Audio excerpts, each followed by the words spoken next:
नमस्कार। एवं उत्तराखंड देख रहे हैं आप सभी और आपके साथ हूं मैं जयती मिश्रा। बुलेटिन की शुरुआत करेंगे इस वक्त के हेडलाइंस के साथ। मुख्यमंत्री पुष्कर सिंह धामी ने जौलजीबी मेले का किया शुभारंभ, तो सितारगंज में विकास कार्यों का किया लोकार्पण। पूर्व मुख्यमंत्री विजय बहुगुणा सहित कई नेता रहे उपस्थित।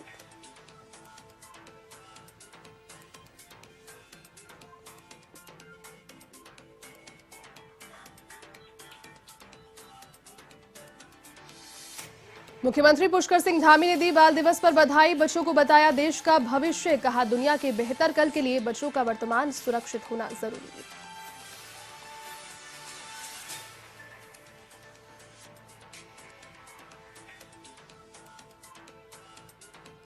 उत्तराखंड के रुड़की में खनन माफियाओं की दबंगई का मामला, किसानों पर किया धारदार हथियारों से हमला। 3 किसान गंभीर रूप से घायल, आक्रोशित लोगों ने NH 73 पर लगाया जाम।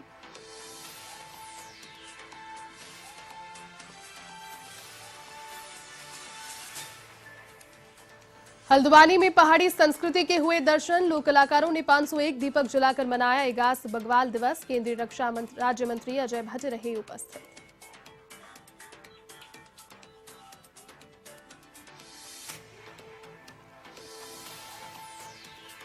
रानीपुर के सलेमपुर में आपसी विवाद में खूनी संघर्ष, कांग्रेस नेता पूर्व जिला उपाध्यक्ष का नाम आया सामने। मौके पर पुलिस बल तैनात।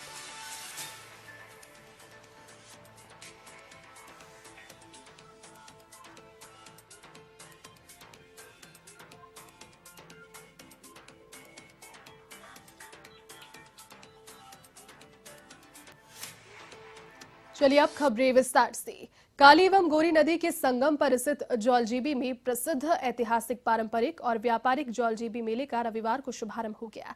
उत्तराखंड के मुख्यमंत्री पुष्कर सिंह धामी के द्वारा रविवार को मेले का शुभारंभ किया गया। इस अवसर पर मुख्यमंत्री ने कहा कि ये मेला हमारी बहुत बड़ी सांस्कृतिक धरोहर है। मेले धार्मिक और सांस्कृतिक पर्यटन को बढ़ावा देते हैं। जौलजीबी मेले को और अधिक विकसित और सुविधायुक्त किया जाएगा। जौलजीबी मेला भारत नेपाल के मैत्री संबंधों को एक करने का कार्य करता है। इस अवसर पर मुख्यमंत्री धामी ने कई घोषणाएं भी की।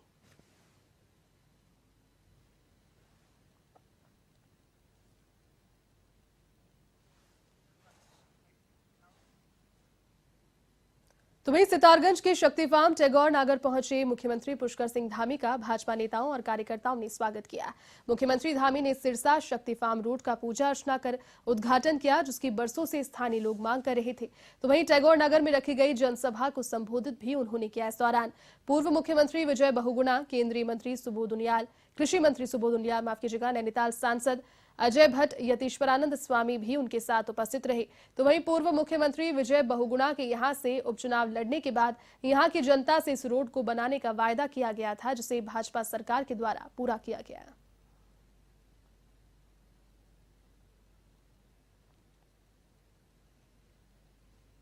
हमने कहा है कि यहाँ पर कुछ भवनों की आवश्यकता है, वो भवन भी निकट भविष्य में बनाए जाएंगे।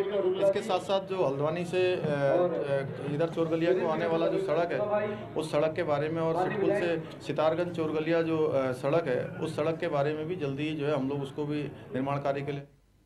मुख्यमंत्री पुष्कर सिंह धामी ने बाल दिवस के मौके पर प्रदेशवासियों को बधाई दी है। उन्होंने कहा कि बच्चे देश का भविष्य हैं। दुनिया के बेहतर कल के लिए बच्चों का वर्तमान सुरक्षित होना आवश्यक है। साथ ही उन्होंने कहा कि बच्चों के संतुलित और समग्र विकास से ही हम देश और समाज को खुशहाल बना सकते हैं।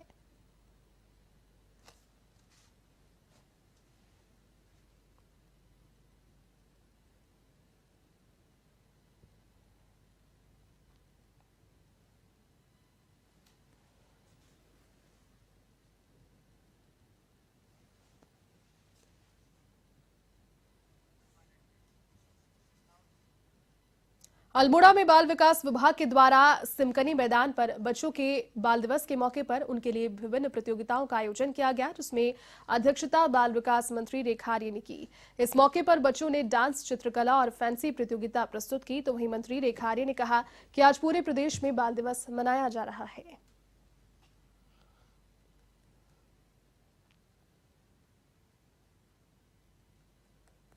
और इस राष्ट्रीय बाल दिवस के अवसर में सभी हमारे उत्तराखंड के छोटे छोटे नौनिहालों को मैं बहुत बहुत शुभकामनाएं देती हूं।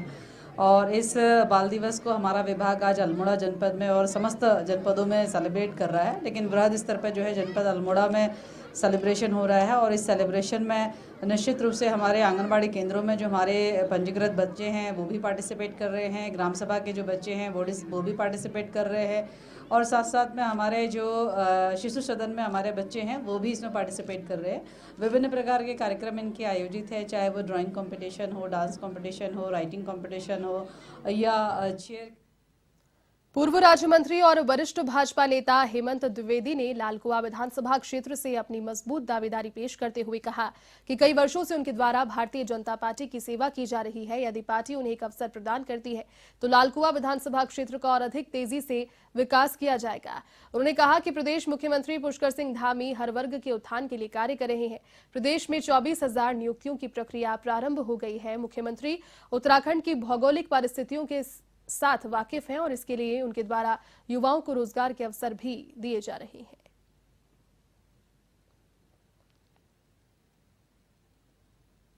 सरकार का पहला काम, सरकार का जो विकास की अवधारणा है, हमने कहा हर हाथ को काम और हर खेत को पानी।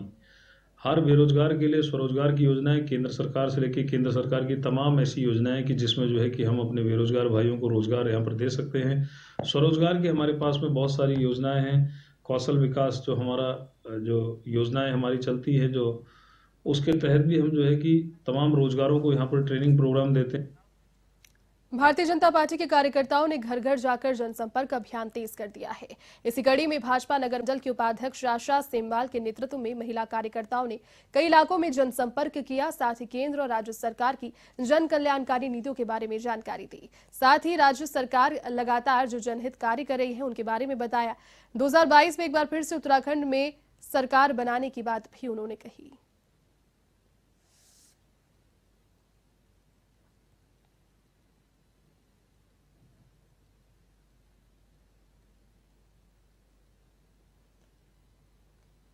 भाजपा इस बार पक्का भाजपा ही आ रही है और इस बार तो हम 60 सीटें पार करेंगे, ये 100%, क्योंकि भाजपा ने जितना काम करा है और विश्व में जितना सम्मान भारतीय जनता पार्टी ने भारत को दिलाया है, मुझे नहीं लगता कि ऐसा किसी भी और पार्टी ने दिलाया हो। 2014 के बाद से विश्व भी हमें एक सम्मान की दृष्टि से देख रहा है और भारत लगातार आगे बढ़ रहा है।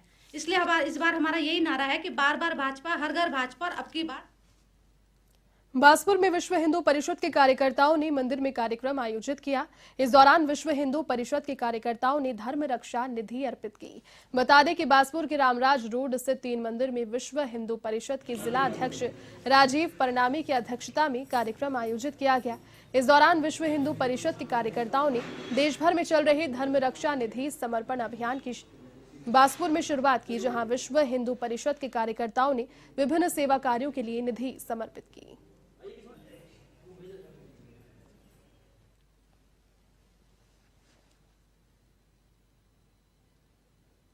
रक्षा निधि है और इसमें पहली बार ऐसा हुआ है कि जो कार्यकर्ता है वो अपनी धर्म रक्षा के लिए अपनी निधि पहले देंगे, बाकी जो समाज से हम लोग बाद में इकट्ठे करेंगे। और उसी के तहत आज कार्यकर्ताओं को बुलाया गया और उन्हें एक लिफाफा दिया गया और उसमें उन्होंने अपने मन की जो भाव है, मन की जो धनराशि है वो धर्म के लिए समर्पित की है बाजपुर में, जो पूरे ज़िले से है। उसके बाद में हमारा दूसरा लक्ष्य समाज से पैसा इकट्ठा करना और उस इकट्ठे करके जिसका 3.5 लाख का हमें लक्ष्य मिला है यहाँ का काशीपुर ज़िले का, उसको इकट्ठा करना है प्रखंडों के जरिए से और वो लक्ष्य पूरा करेंगे। लेकिन पहली बार ऐसा हुआ है कि हमने कार्यकर्ताओं को जो है सबसे पहले उन्हें रखा है ताकि वो स्वेच्छा से अपना जो समर्पण कर सकते हैं।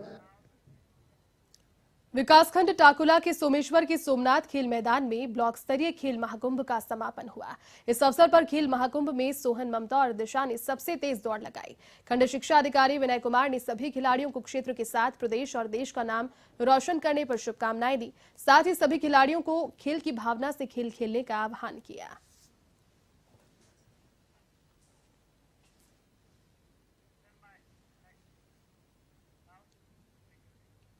लालकुआ क्षेत्र में सिख समुदाय के द्वारा नवंबर को गुरु नानक देव जी का जन्म उत्सव मनाया जाएगा और इसी गुरु पर्व के मौके पर 5 दिन लगातार प्रभात फेरी निकाली जाती है। ये प्रकाश उत्सव गुरु नानक देव जी के 551वें जन्म दिवस पर मनाया जा रहा है, जिसमें हर्ष उल्लास और कीर्तन भजन के साथ शहर में प्रभात फेरी सुबह 4 बजे से निकाली जाती है। इस मौके पर गुरुद्वारा कमेटी लालकुआ और सभी लोग, साथ ही क्षेत्र की जनता भी इस प्रभात फेरी में शामिल होती है और शहर में घूमकर भजन कीर्तन करके गुरु नानक देव जी को याद करते हैं। प्रभात फेरी का समापन गुरुद्वारे में होता है। गुरुद्वारा प्रबंधक कमेटी के अध्यक्ष हरवंश सिंह ने बताया कि प्रकाश उत्सव की धूमधाम शहर भर में रहती है। 19 नवंबर को गुरु नानक देव जी का जन्म उत्सव मनाया जाएगा, जिसमें भारी संख्या में संगत होने वाली है।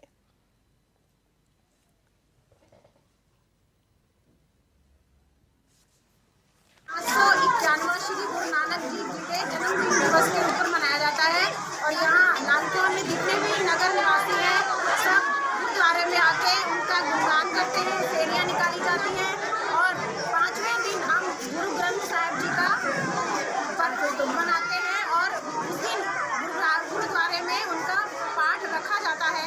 और इतनी भारी संख्या में आप लोग देख रहे हैं कि कितनी भारी संख्या में लोग आए हैं, प्रसाद ग्रहण कर रहे हैं और 19 तारीख को हम इनका जहां ग्रामीण क्षेत्र के लालढांग में रवासा नदी में चल रहे अवैध खनन को लेकर कांग्रेस ने कैबिनेट मंत्री स्वामी यतीश्वरानंद और सरकार पर हमला बोला। हरिद्वार प्रेस क्लब में पत्रकार वार्ता करते हुए कांग्रेस नेताओं ने कहा कि स्थानीय विधायक के संरक्षण में क्षेत्र में अवैध खनन किया जा रहा है। जेसीबी और पॉकलैंड से किए जा रहे खनन से न सिर्फ सरकार को राजस्व की हानि हो रही है, बल्कि स्थानीय लोगों के लिए भी अवैध खनन परेशानी का सबब बना हुआ है। कांग्रेस नेताओं ने मांग की है कि सरकार अगर जल्द इस पर रोक नहीं लगाती तो कांग्रेस अवैध खनन के खिलाफ बड़ा आंदोलन छेड़ेगी।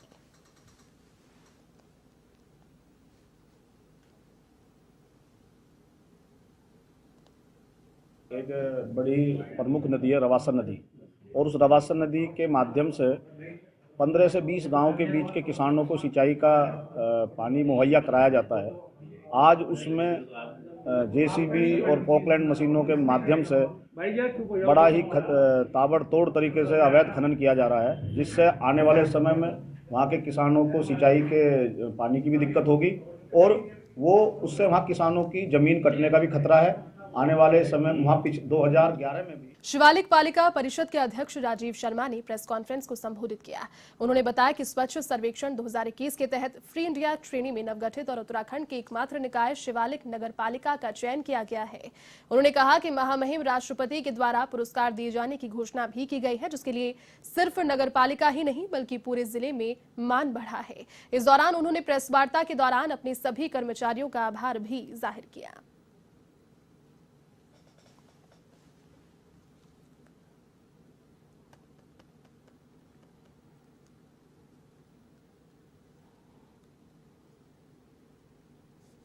देखो, जो हमने प्रयास किया और जो मेहनत करी पूरी टीम नगर पालिका ने, वो अवार्ड मिलना उसी का परिचायक है। हमारी मेहनत को जो है राष्ट्रीय स्तर पर सराहा गया और जो केंद्र सरकार की एजेंसी थी उन्होंने हमें गार्बेज फ्री सिटी के रूप में चयनित किया। ये हमारे लिए वास्तव में सम्मान की बात है और सिर्फ हमारे लिए नहीं, हमारे पूरे जिले और पूरे प्रदेश के लिए सम्मान की बात है। और अभी जो आपने जैसा बताया, माननीय मुख्यमंत्री जी अभी 3 दिन पहले हमारे नगर पालिका क्षेत्र में आए थे, तो हमारी जो आंतरिक सड़कें जिनकी हालत बहुत ख़राब थी, उनके लगभग 5.5 करोड़ के एस्टीमेट मैंने उनको दिए थे और उन्होंने मंच से उसकी घोषणा की। इसके साथ ही हमारा गंग नहर पे जो हमारे वार्ड नंबर 5 को जोड़ता है, वहाँ एक भव्य घाट बनाने की उन्होंने घोषणा की। उत्तराखंड के लोकपर्व इगास बग्वाल के अवसर पर हरद्वाली में आयोजित कार्यक्रम में पहाड़ों की लोक संस्कृति की झलक देखने को मिली। मशकबीन की धुन पर लोक कलाकारों ने नृत्य प्रस्तुत कर समा बांधा। इस मौके पर केंद्रीय रक्षा राज्य मंत्री अजय भट्ट का भाजपा महिला पदाधिकारियों ने तिलक लगाकर स्वागत किया। साथ ही कार्यक्रम में 501 दीपक जलाकर इगास पर्व मनाया गया। केंद्रीय रक्षा राज्य मंत्री अजय भट्ट ने कहा कि उत्तराखंड के दोनों मंडलों में ये लोक पर्व मनाया जाता है। गढ़वाल में इगास और कुमाऊं में बूढ़ी दिवाली के रूप में इसे मनाया जाता है, जो कि पहाड़ों के लोक पर्वों की महत्वता बरकरार रखने के लिए जारी है। इस वजह से राज्य सरकार ने अवकाश घोषित किया और साथ ही दिवाली की तरह ही इसे धूमधाम से मनाया जाता है।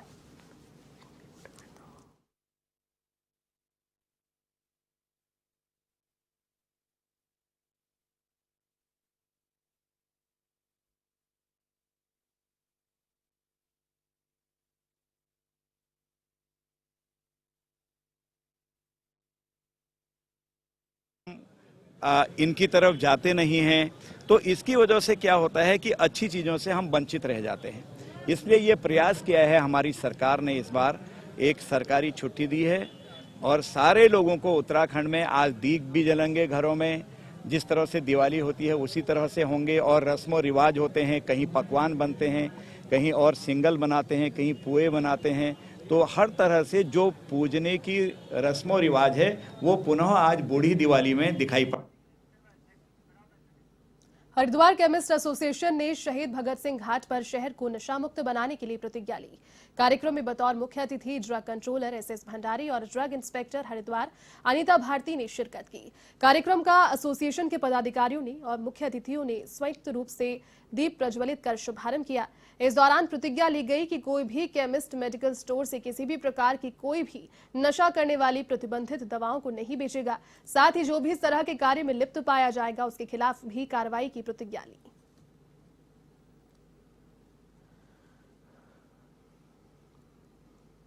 नशे की लत जो बढ़ती जा रही है और उसमें हमारे युवा जनरेशन, हमारे बच्चे जो बर्बाद हो रहे हैं, उनका भविष्य बहुत अंधकारमय दिख रहा है। और उसी की रोकथाम के लिए आज मेरे द्वारा यहाँ के सारे केमिस्ट जो है बुलाए गए हैं। उन्हें गंगा माँ, पतित पावनी माँ गंगा घाट पे प्रतिज्ञा दिलानी है कि कोई भी केमिस्ट या फिर कोई भी इंसान जो इस जन सेवा से जुड़े कार्य में, स्वास्थ्य सेवा से जुड़े कार्य में जुड़ा हुआ है, वो जीवन रक्षक दवाइयों का उपयोग सिर्फ और सिर्फ जीवन रक्षक और जीवन दान देने के लिए करेगा और किसी की जान लेने के लिए नहीं करेगा। कोतवाली रानीपुर के क्षेत्र ग्राम सलेमपुर में हुए खूनी संघर्ष में 3 घायलों में से 2 लोगों को गंभीर चोट आने की वजह से हायर सेकेंडरी रेफर किया गया। इस मामले में कांग्रेस के वरिष्ठ नेता तथा पूर्व जिला पंचायत उपाध्यक्ष राव आफाक, उनके भाई का नाम सामने आ रहा है। तो वहीं ग्रामीणों का कहना है कि राव आफाक तथा उनके भाई की सह पर दबंगई दिखाते हुए ये खूनी संघर्ष हुआ। फिलहाल मौके पर पुलिस बल तैनात किया गया।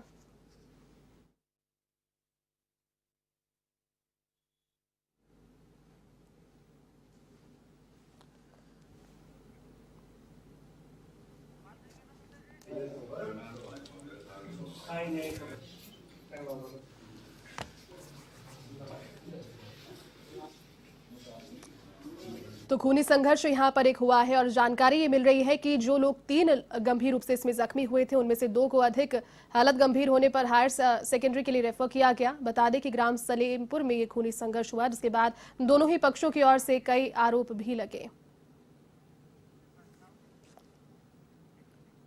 चलिए फिलहाल रुक करेंगे। इस वक्त एक बड़ी खबर देहरादून से सामने आ रही है। बड़ी खबर आपको बता रहे हैं, देहरादून में डॉक्टर अलकानंदा अशोका को मिलेगा महिलाओं की समानता का अवार्ड। जेंडर तथा वुमेन इक्वालिटी अवार्ड से सम्मानित उन्हें किया जाएगा। डॉक्टर अलकनंदा अशोक को BWF की ओर से सम्मानित किया जाएगा। बड़ी खबर आपको देहरादून से बता रहे हैं। मलेशिया के कुआलालंपुर में बैडमिंटन वर्ल्ड फेडरेशन का एक मुख्यालय है। डॉक्टर अलकनंदा अशोक को अगले साल फरवरी में यह अवार्ड दिया जाएगा। साथ ही आपको बता दें कि उत्तरांचल राज्य बैडमिंटन संघ के अध्यक्ष व बैडमिंटन इंडिया के उपाध्यक्ष हैं। फरवरी में गुवाहाटी में बैडमिंटन इंडिया की वार्षिक बैठक में उन्हें इस अवार्ड से नवाजा जाएगा। डॉक्टर अलकनंदा अशोक को विश्व स्तर पर प्रतिष्ठित सम्मान मिलने की वजह से सभी बैडमिंटन और खिलाड़ियों में खुशी की लहर व्याप्त है। चलिए इस बुलेटिन में फिलहाल के लिए बस इतना ही। देश और दुनिया की तमाम बड़ी खबरों को देखने के लिए आप देखते रहिए A1 TV। नमस्कार।